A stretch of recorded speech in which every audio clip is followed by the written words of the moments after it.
guest today has been a hostage negotiator, associate psychologist, and now oversees state hospitals in Texas for those experiencing mental illness. This is going to be a fascinating podcast, I promise. Hello, my name is Chester Elton, and with me is my co-author and my dear friend, Adrian Gostick. Well, thanks, Jess. Yeah, today we're going to learn some tactics to reduce anxiety and build wellness from an expert in mental health and leadership. As always, we hope the time you spend with us will help reduce the stigma of anxiety at work and in your personal life. And with us is our friend Scott Shacklin, Deputy Executive Commissioner for the Texas Health and Specialty Care System, where he is responsible for overseeing the operations of 10 state hospitals and 13 state-supported living centers. Scott has a law degree from Texas Tech University School of Law and a Master of Education degree from Texas Tech University. Scott, I'm delighted to be with you again. Thank you so much for finding time to be on our podcast. Thank you. I'm very excited about it. Well, we're thrilled to have you, Scott. So talk a little bit about what you're seeing in your role overseeing state hospitals that worry about people's mental health, especially as now we're in this post-pandemic world. What are you seeing big picture?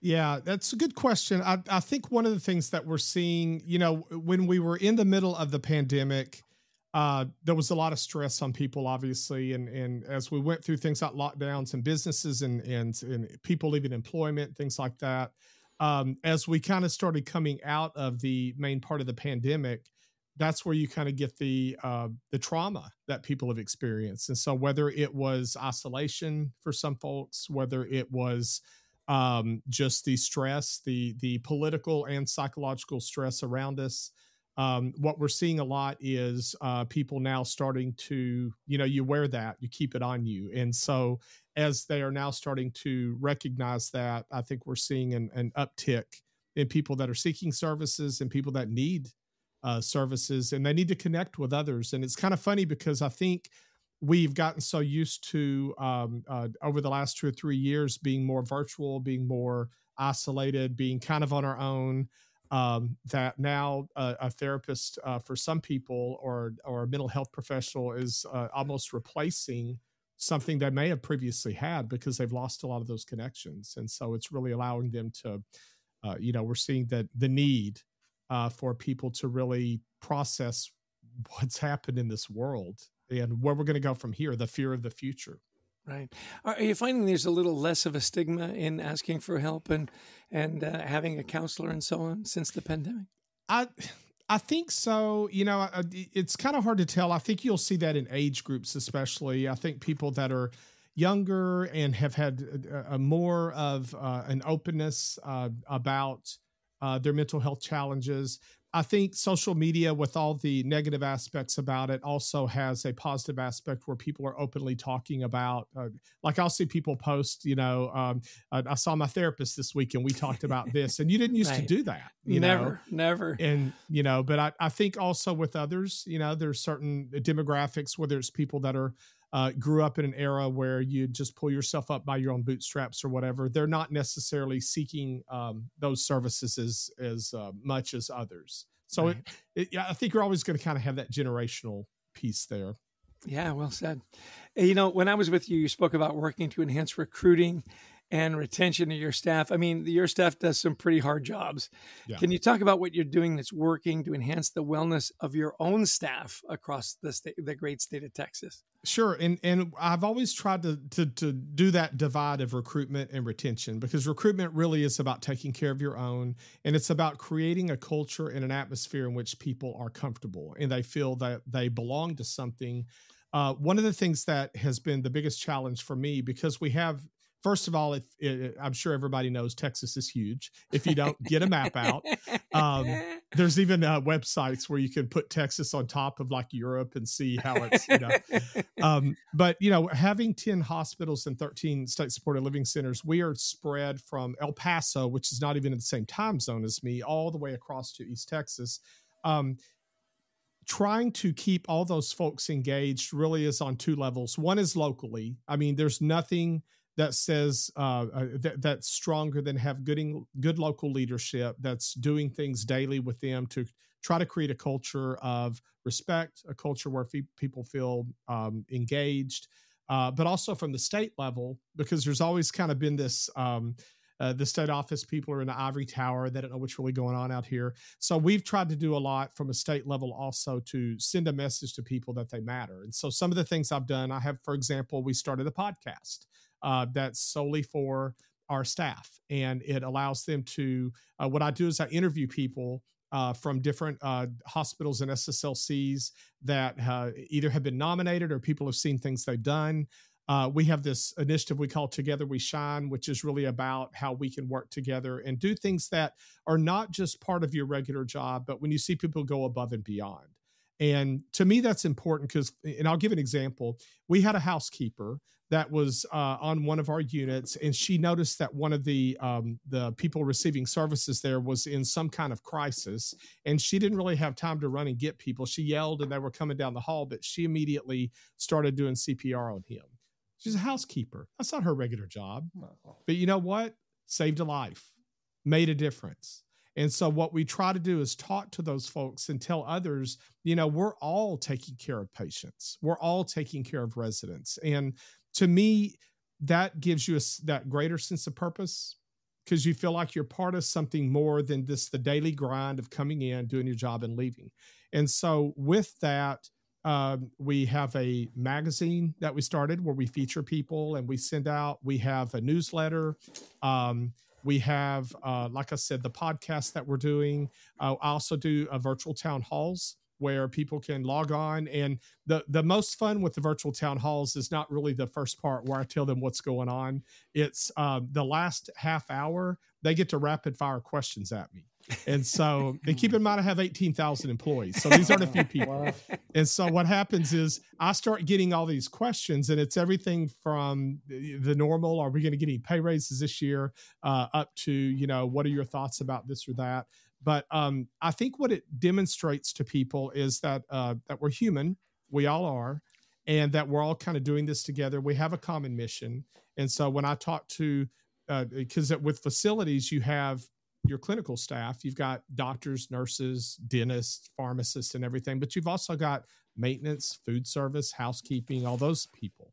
And so making sure they all feel that. And housekeeping, I mentioned specifically because I will tell them, you're not just cleaning a unit, you're helping create a therapeutic environment. And that's important because you're part of it.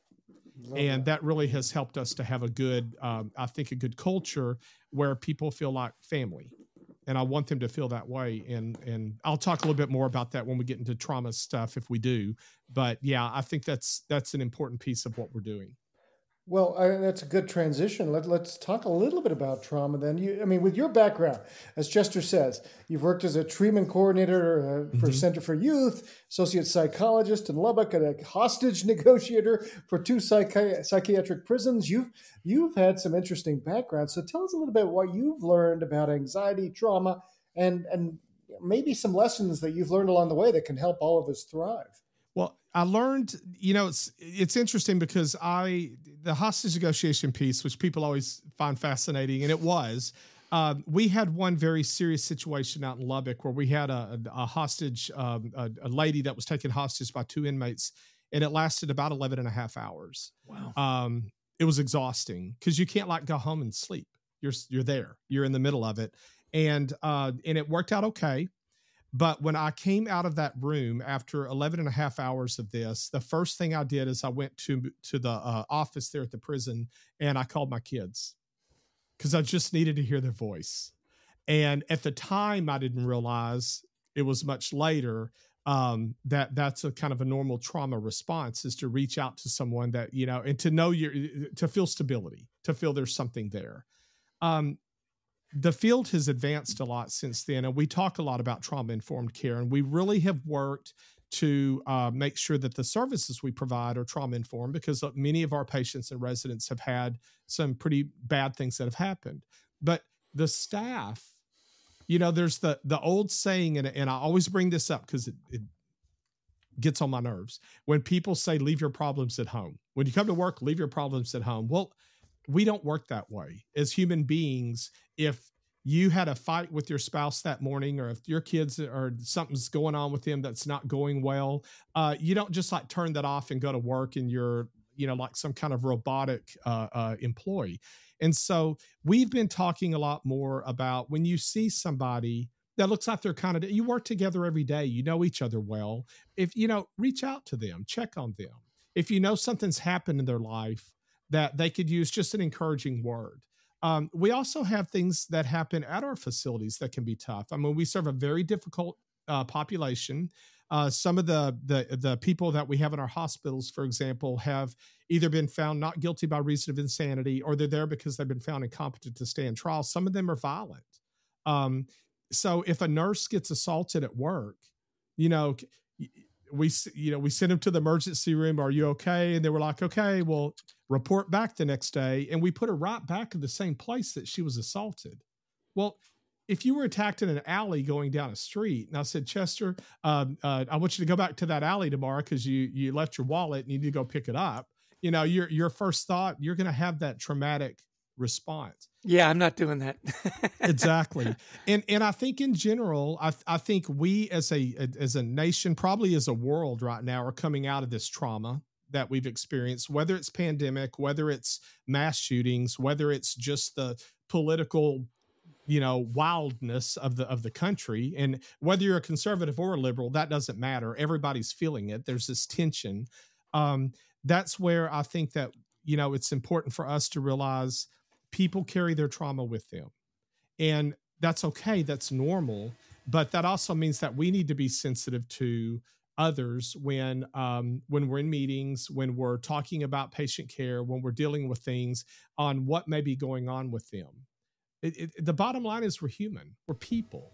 And for us to act like that we're just a job title or just an FTE or whatever, doesn't get us anywhere. And so I try really to engage with staff heavily in order to do that. And if you'll indulge me, I want to tell one brief story.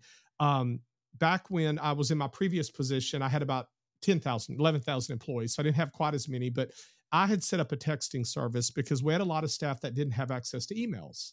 And so I wanted to be able to get the word out to them because I would send mass emails out, and the social workers and the doctors and nurses would all get those emails. But if you're a maintenance guy out there working, in the field, or you're trying to fix things or whatever, you may not have email. So what I said is people can sign up on the texting service, and I'll answer. That's what I committed to. I will answer every text. And boy, did I get a bunch. And so when COVID hit, I had no idea that COVID was coming. When it hit, I had this direct line to these staff. And so we started doing giveaways. And one of the things that I would do is each week I would send out a question, just some goofy question, just to get people engaged. What's your favorite movie? If there was a movie about you, what style of movie would it be? Things like that. One week I sent out and said, if you had a time machine, what would you do? And I expected kind of the Back to the Future kind of responses. I'd go back and invest in Google, or I would get, lottery numbers or whatever. Well, people started pouring their hearts out. I would go back and hold my baby one more time that died when they were an infant. My dad and I had a huge fight, and he had a heart attack and died 2 days later, and we didn't get to make up. If I could just go back, and I'm reading these and I'm just sobbing. I mean, literally, I'm sitting on the couch, and my wife said, "You've got to stop reading them. They're killing you." And I said, "I know." And I said, "But these are people." I mean, that's when I thought these are people who every day have all these good and horrible things that happen. And so I really committed to responding to them and just being a listening ear. And one particular person, and they were all anonymous, so I didn't know who I was talking to. Her dad was in a nursing facility. He had dementia. She was afraid by the time COVID's over, he wouldn't even recognize her anymore. We talked all through COVID, probably 2 or 3 times a week. We would text back and forth. And so that to me was a huge eye opener into the fact that people they want to connect. They want to connect with people. And to me, that is one of the biggest things that I've learned in my career is those human connections are one of the number one ways that you can make your job better. You can make the atmosphere at your job better, and you can help people deal with anxiety. And because when you have a tough job, you can't make the toughness of the job go away, but you can help people feel supported so that they can manage it better. I had the privilege of spending an entire day with your leadership group. And, one of the things you need to know about Scott as you're listening to this podcast is, and you can sense it, he really cares about his people and he engages. Now, the other thing is he also makes it really fun. That was one of the most fun days. I mean, a whole day of teaching is a long day, but the posters and the stuff and the giveaways and, you have that ability to bring some joy into the work as well. That human connection. You've talked about a lot of things that you do to help your people with their mental health, the town halls, the texting, the magazines and newsletters and so on. Is there anything else that you do to keep your people like mentally strong over and above the things you've talked about? I think when we started the Together We Shine initiative, part of that was also to make sure that people locally were doing that support as well.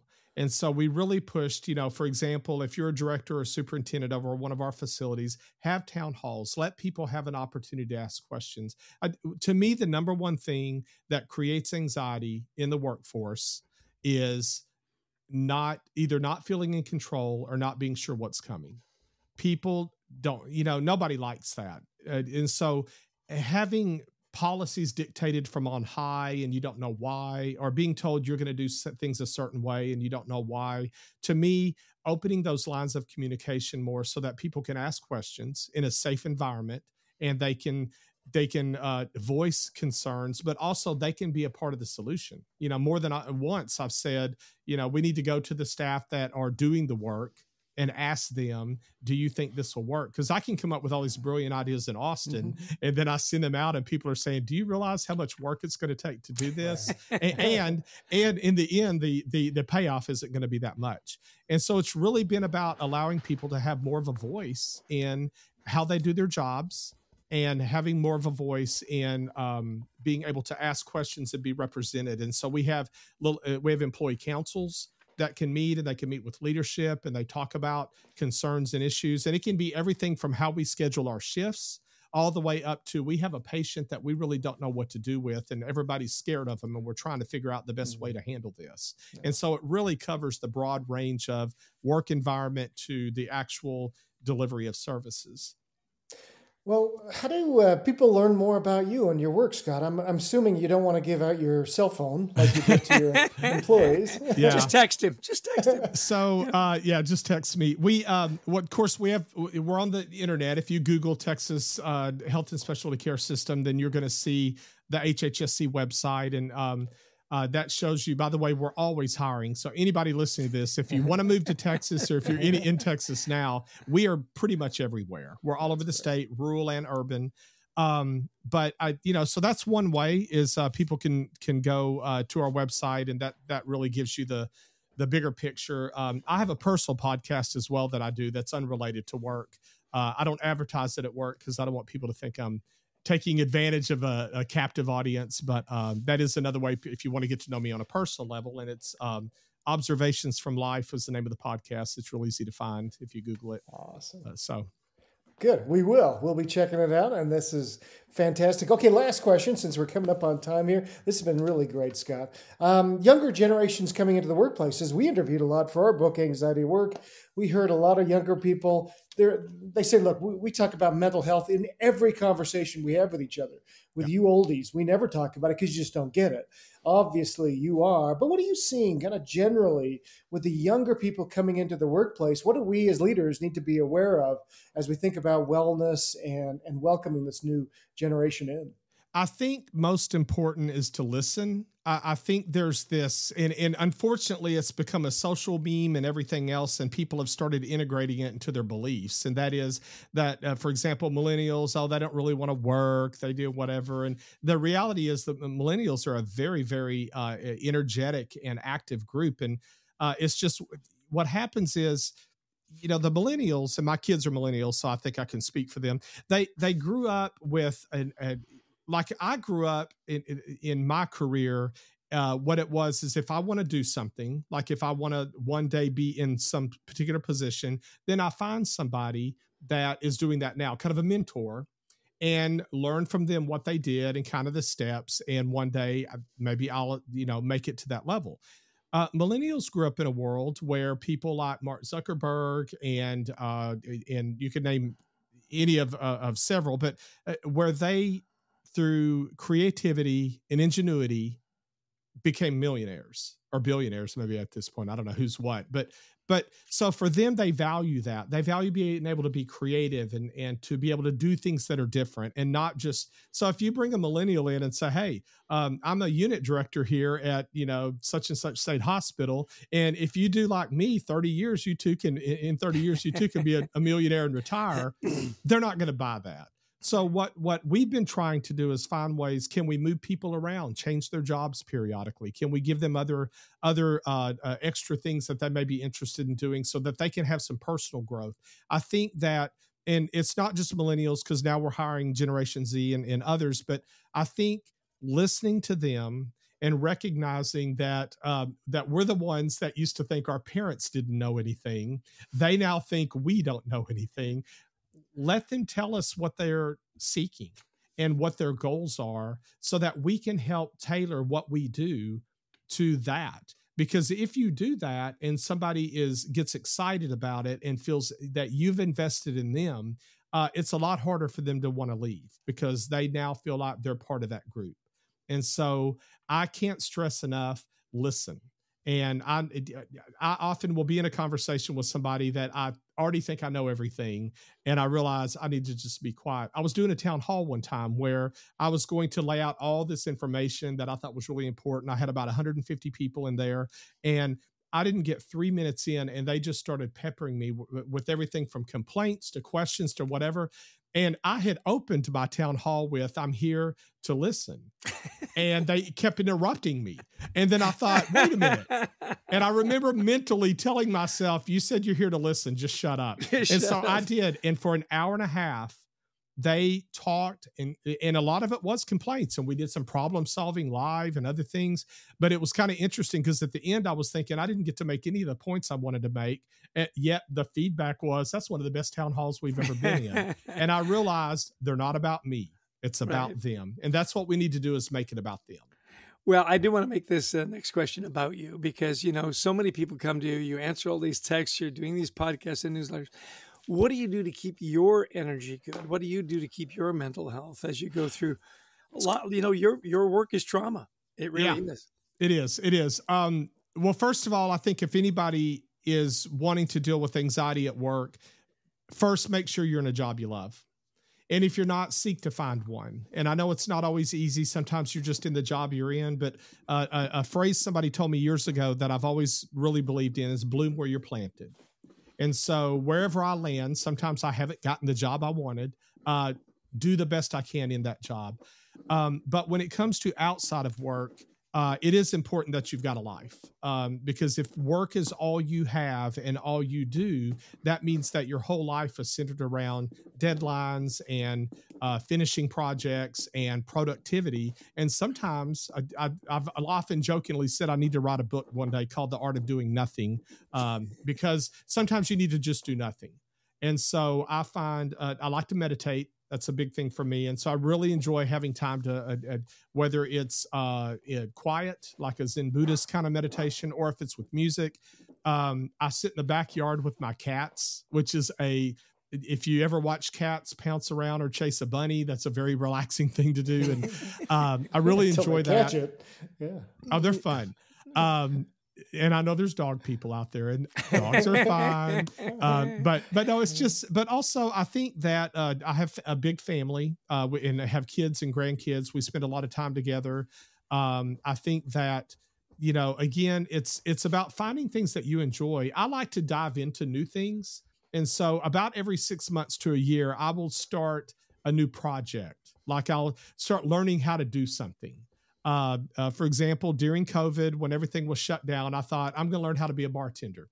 And so I set up a whole bar. I took an online course. And then when the kids are over or whatever, by the way, my kids are in their 20s and 30s. When they were over, I could make mixed drinks and stuff. And that was just kind of a fun thing to do.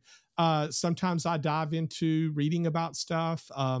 I started a podcast for that very reason. I thought it would just be interesting to see where it goes, and it's kind of turned into kind of a spiritual journey for me. I love reading a lot of books about spirituality, a variety of them, whether it's Christianity or Buddhism or Hinduism or whatever. And so I think it's finding things that you enjoy that you can just kind of unplug and really just dwell in that. And I'm a big movie fan. I've got a movie. I go to a festival every year. It's here in Austin, so I don't have the stress of travel and everything else. But I have about a week and a half of just watching movies and hanging out with movie lovers. And so again, I think it's really, there's no magic trick to it. It's finding what you like, and it's being curious. I just get curious about things. And when I do, I deep dive into those for a while. And,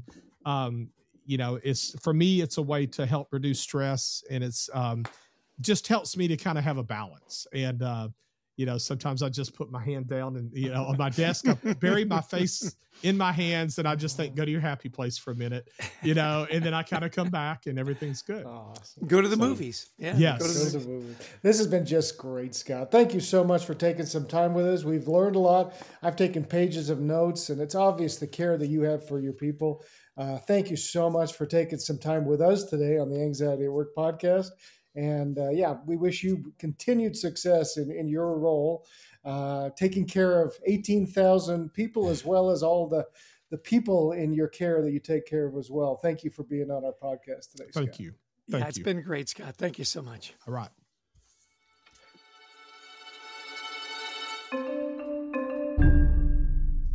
So, Adrian, what an engaging leader, loves what he does. He's bloomed where he's planted, so many great little tidbits about mental health and his staff. And so I'm curious, what were some of your big takeaways? Well, first off, just a general observation. You have somebody like Scott who runs 18,000 person organization. It's interesting that sometimes you meet people like that. The higher up you kind of get in an organization, the more interesting people get.